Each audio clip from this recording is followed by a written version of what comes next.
Writing logs is something really powerful, especially if you do it the right way. I'm going to show you what you can do to your logs so that your debugging sessions become a lot more efficient. Remember that printing logs in your programs or your apps is a way of you leaving breadcrumbs for your future self or even for other fellow developers that you're working with. So I'm going to show you this sample that I have. Here we have a playground session that I made up. This is some functions to attack some evil sorcerer that we're gonna try to get out of the dungeon. And we're gonna go ahead and rerun this. And you're going to see that there's a couple of logs being printed here, and also here. Now, the first thing that you want to avoid is doing things like, for example, print and then you say error.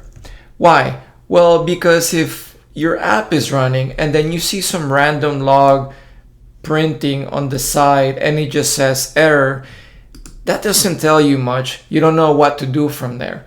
But what you do want is to try to add as much detail to your logs so that you can pinpoint what's happening.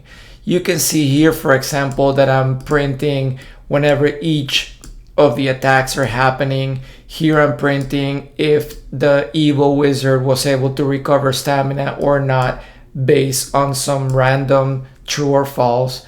And then here, for example, we have a function that's not really printing anything out. So this would be a great spot for us to add a log and say, for example, additional hit points and the amount of additional hit points that we received.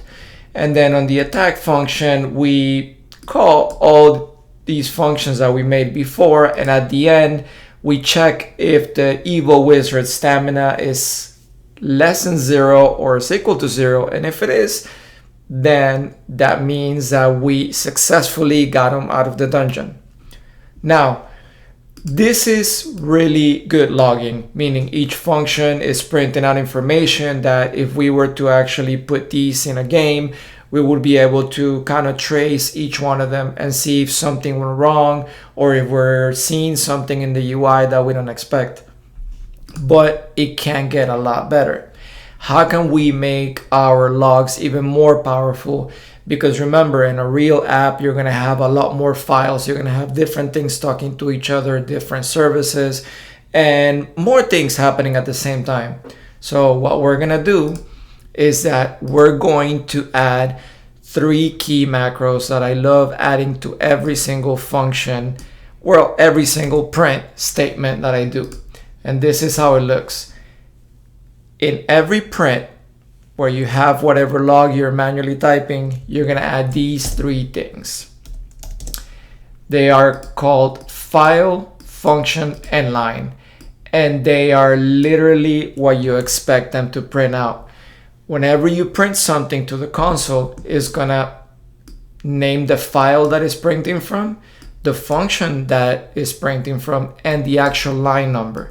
So now, as I add this to every single print, you will see how powerful the logs become. And if you look here on the right side of Playgrounds where it's printing all the statements, yeah, you can see what's happening. But now, when we actually use our macros to print out everything, look how much detail we get.